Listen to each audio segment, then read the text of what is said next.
Ben Gordon dulunya adalah salah satu shooter yang paling sulit untuk dijaga. Bahkan tim-tim juara NBA ketar-ketir saat bertemu dengannya. Tapi hanya dalam 6 tahun, karir dan dirinya hancur begitu saja dan namanya mulai dilupakan. Hanya pada musim keduanya di NBA, Gordon sudah bisa mencetak rekor dengan memasukkan total 9 3 point tanpa ada yang meleset dalam satu game. Dan gak cuma sekali, ia kembali melakukan hal yang sama pada 2012. Kali ini dibarengi dengan 45 points, 8 assist dan 2 steal. Wow, orang ini benar-benar tidak bisa dihentikan dan terlihat kayak nge-cheat. Bahkan shooter selegendaris Steph Curry aja cuma bisa mencetak 8 3 point tanpa meleset. Itu pun cuma sekali. Tapi kehebatan Ben Gordon gak cuma sampai di situ aja. Ia disebut-sebut sebagai salah satu pemain paling clutch dalam sejarah NBA. Ia tidak pernah takut ketika bermain di bawah tekanan. Mau tekanannya sebesar gunung pun gak bakal mempan.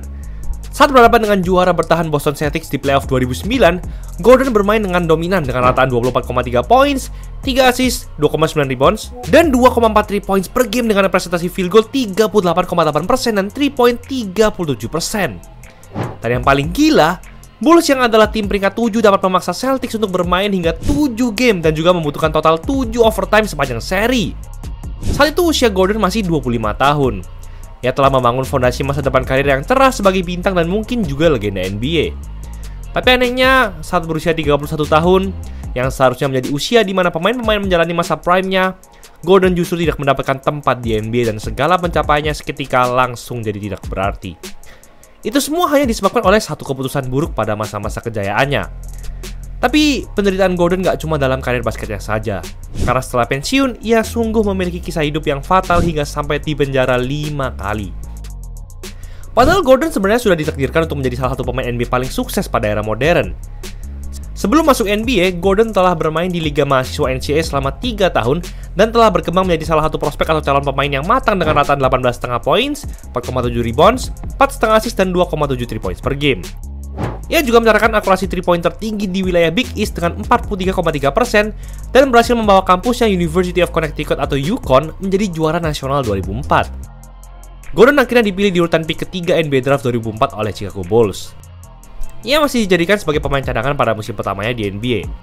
Tapi jangan salah, Gordon bukanlah pemain cadangan biasa. Saat itu ia bermain dengan sangat solid dengan rataan 15,1 points, 2,6 rebounds, dan 2 assist per game dengan akurasi 3 point hingga 40,5%, padahal waktu bermainnya hanya 24,4 menit per game saja, cuma setengah game. Gordon bahkan sampai dinobatkan sebagai Sixth Man of the Year NBA 2005 atau sebagai pemain cadangan terhebat pada musim itu. Dan faktanya, Gordon adalah satu-satunya pemain yang berhasil meraih gelar itu sebagai seorang rookie. Baru masuk NBA udah menang penghargaan Sixth Man of the Year. Kehebatannya di menit-menit krusial juga sudah terbukti sejak musim pertamanya itu. Gordon berhasil mencetak poin double digit pada kuarter 4 sebanyak 21 kali.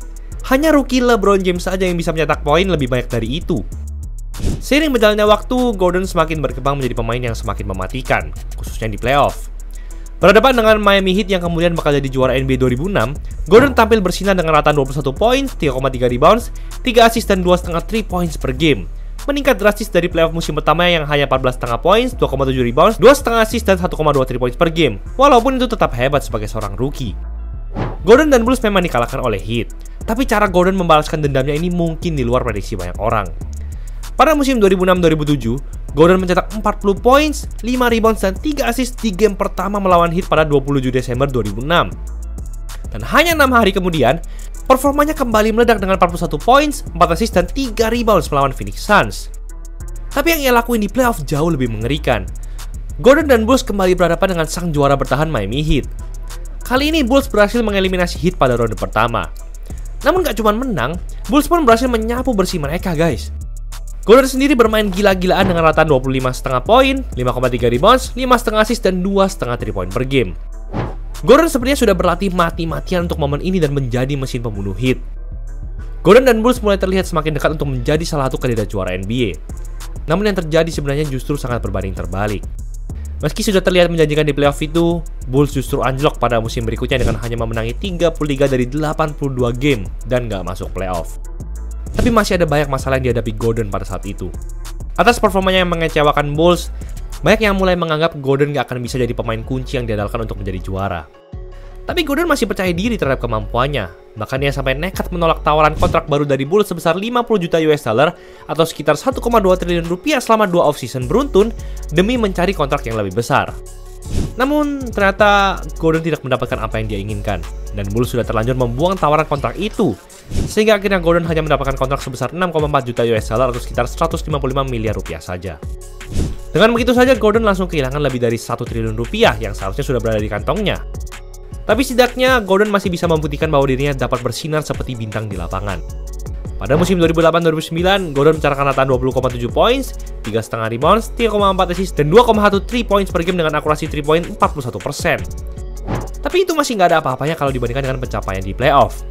Ketika berhadapan dengan juara bertahan Celtics, performa Gordon di lapangan terlihat seakan-akan ia lagi kerasukan dewa basket. Coba lihat ini.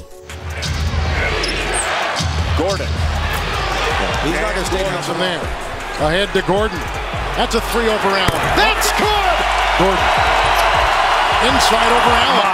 What a beautiful teardrop putting. Counters come in. Screen by Noah. Opens up the shot for Gordon. Back out to Gordon. Gordon looking. Gordon for 3.